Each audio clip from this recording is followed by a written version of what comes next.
Hello, welcome to Akhila's vlogs in vlog. ബാക്കി വരുന്ന ചോറ് കൊണ്ടേ എങ്ങനെ നമുക്ക് കൊണ്ടാട്ടം ഉണ്ടാക്കാമെന്നാണ് ഇന്നത്തെ വീഡിയോയിൽ കാണിക്കാൻ പോകുന്നത്. അപ്പോൾ ഇത് ഏതാണ്ട് ഞാൻ ഒരു 4 കപ്പോളം ചോറിൻ്റെ അളവാണ് പറയുന്നത്. 4 കപ്പോളം ചോറ് ബാക്കി വന്നതുണ്ട്. ഇതിപ്പോൾ ഞാൻ ഫ്രിഡ്ജിൽ വെച്ചതാണ് കേട്ടോ എടുത്തിട്ടുള്ളത്. ഫ്രിഡ്ജിലിരുന്നാലും കുഴപ്പമൊന്നുമില്ല, പക്ഷേ എടുത്തു കഴിഞ്ഞ് തണുപ്പാറി അതിലെ വെള്ളം കണ്ടൻറ്റ് ഇല്ലാതെ നമുക്കതിനെ അരച്ചെടുക്കണം. പരമാവധി വെള്ളമില്ലാതെ അരയ്ക്കണം. തീരെ അരയണില്ല എന്നുണ്ടെങ്കിൽ സ്പൂണ് കൊണ്ട് മാത്രം നനച്ച് കൊടുത്ത് അരച്ചെടുക്കുക.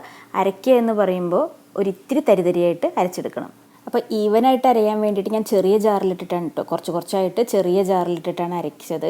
അത് ഞാൻ ഒരു ഫസ്റ്റ് ട്രിപ്പ് അരച്ചതിൻ്റെ പരുവം കാണിച്ചു തരാം. ഇപ്പോൾ ഇതാ നമ്മളിങ്ങനെ എടുത്തു കഴിഞ്ഞ് ഇങ്ങനെ വിരലിട്ട് നമ്മൾ നോക്കിക്കഴിഞ്ഞാൽ ചോറെല്ലാം അരഞ്ഞിട്ടുണ്ടായിരിക്കണം, എന്നാൽ തരിതരിയായിരിക്കണം. വല്ലാതെ അങ്ങ് നൈസായിട്ട് ഒട്ടുന്ന പരുവാവണ്ട, ഇത്തിരി തരിതരിന്നതിനായിട്ടുള്ള ആ ഒരു പരുവത്തിൽ അരച്ചെടുക്കുകയാണ് ചെയ്തിട്ടുള്ളത്.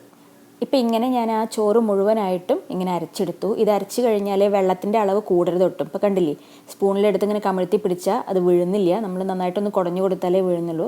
അങ്ങനെ എത്രയും തിക്കായിട്ട് അരയ്ക്കാൻ പറ്റുമോ അത്രയും നല്ലത്. നമ്മൾ വെള്ളത്തിൻ്റെ അളവ് കൂടിക്കഴിഞ്ഞാൽ, അരയ്ക്കുമ്പോഴേ ശ്രദ്ധിച്ചിട്ടില്ല, കൂടിക്കഴിഞ്ഞാൽ നമ്മൾ ഉണ്ടാക്കുമ്പോൾ കൊണ്ടാട്ടമായി മാറുമ്പോൾ അതിൻ്റെ പരുവം നല്ല വ്യത്യാസം വരും.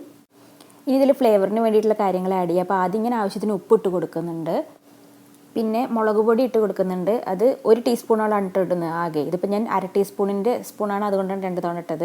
1 ടീസ്പൂൺ ഇട്ട് കൊടുക്കുന്നുള്ളൂ. പിന്നെ കായം പൊടിച്ചതില്ലേ, അത് ഒരു 1/4 ടീസ്പൂൺ. ജീരകം 1 സ്പൂൺ ഇട്ട് കൊടുക്കുന്നുണ്ട്, ടീസ്പൂൺ. പിന്നെ അയമോദകമാണ് ഒരു 1/2 ടീസ്പൂണോളം ഇട്ട് കൊടുക്കുന്നത്. അത് ഏതാണോ കൊണ്ടാട്ടത്തിലേക്ക് ആഡ് ചെയ്യുന്ന എന്ത് വേണമെങ്കിലും നമുക്ക് ആഡ് ചെയ്യാം. എള്ള് വേണമെങ്കിൽ ഇട്ട് കൊടുക്കാം, കരിഞ്ജീരകം വേണമെങ്കിൽ ഇട്ട് കൊടുക്കാം, അങ്ങനെ എന്ത് വേണമെങ്കിലും ഇട്ട് കൊടുക്കാം. പിന്നെ ഒരു 2 നുള്ളോളം മഞ്ഞൾപ്പൊടി ഇട്ട് കൊടുക്കുന്നുണ്ട്. ഇനി ഇതെല്ലാം കൂടെ ഈ അരച്ച ചോറിൽ മുഴുവനായിട്ടും ഈവനായി മിക്സ് ആവുന്നത് വരെ നന്നായിട്ട് മിക്സ് ചെയ്ത് കൊടുക്കാം. ഇപ്പോൾ ഇത് നന്നായിട്ട് മിക്സ് ചെയ്ത് കഴിഞ്ഞിട്ടുണ്ട്.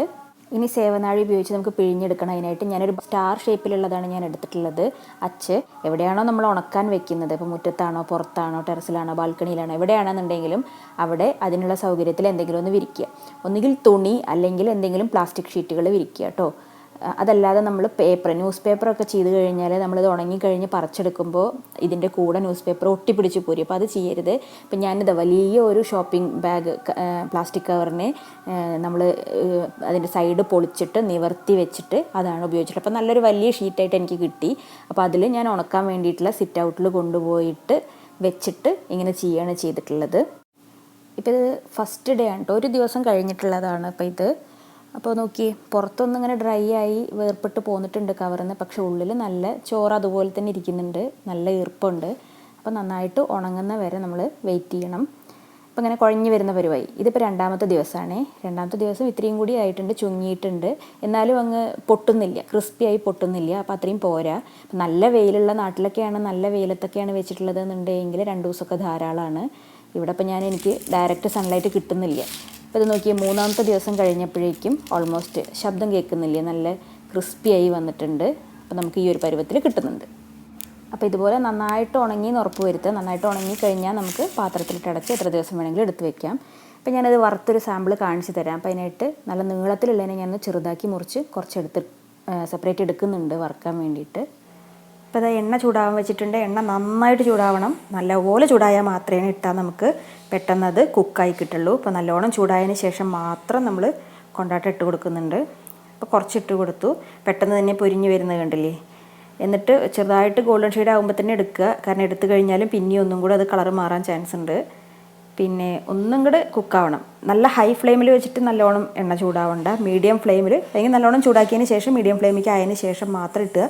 എന്നാൽ മാത്രമേ ഉള്ളിൽ കുക്കാവുള്ളൂ, ഇല്ലെങ്കിൽ ഉള്ളിൽ ഇങ്ങനെ ക്രിസ്പി ആവാതെ കിടക്കും. അപ്പോൾ കുക്കായിട്ടുണ്ട്, കോരിയെടുക്കുക. അപ്പോൾ ഹൈ ഫ്ലെയിമിലല്ലാതെ ചെയ്താൽ മതി, അപ്പോൾ നന്നായിട്ട് തന്നെ കിട്ടും. ഇപ്പോൾ ഇതൊരു ടിഷ്യൂ പേപ്പറിലേക്കാണ് ഞാൻ കോരിയെടുക്കുന്നത്. എന്നിട്ടൊന്ന് എണ്ണ മാറിയതിന് ശേഷം, എണ്ണയൊന്ന് കുറച്ച് വലിഞ്ഞതിന് ശേഷം നല്ല എയർ ടൈറ്റ് ആയിട്ടുള്ള കണ്ടെയ്നറിൽ ഇട്ട് കഴിഞ്ഞാൽ തണുക്കാതെ കുറേ ദിവസം നമുക്ക് സൂക്ഷിക്കാം. പക്ഷേ അതിന് മാത്രമൊന്നും ഇരിക്കില്ല, അത് പെട്ടെന്ന് തന്നെ ചിലവാകും. നമുക്ക് ഇത് ചായയുടെ കൂടെയൊക്കെ കഴിക്കാവുന്നതേ ഉള്ളൂ. നല്ല ക്രിസ്പിയാണ്, ഞാൻ കാണിച്ചു തരാം. ശബ്ദം കേൾക്കുന്നത് നമ്മളിങ്ങനെ പൊട്ടിച്ച് നോക്കിയാൽ തന്നെ നന്നായിട്ട് പൊട്ടും. അതേപോലെ കടിച്ചു കഴിഞ്ഞാൽ നല്ല ക്രിസ്പി ആയിരിക്കും.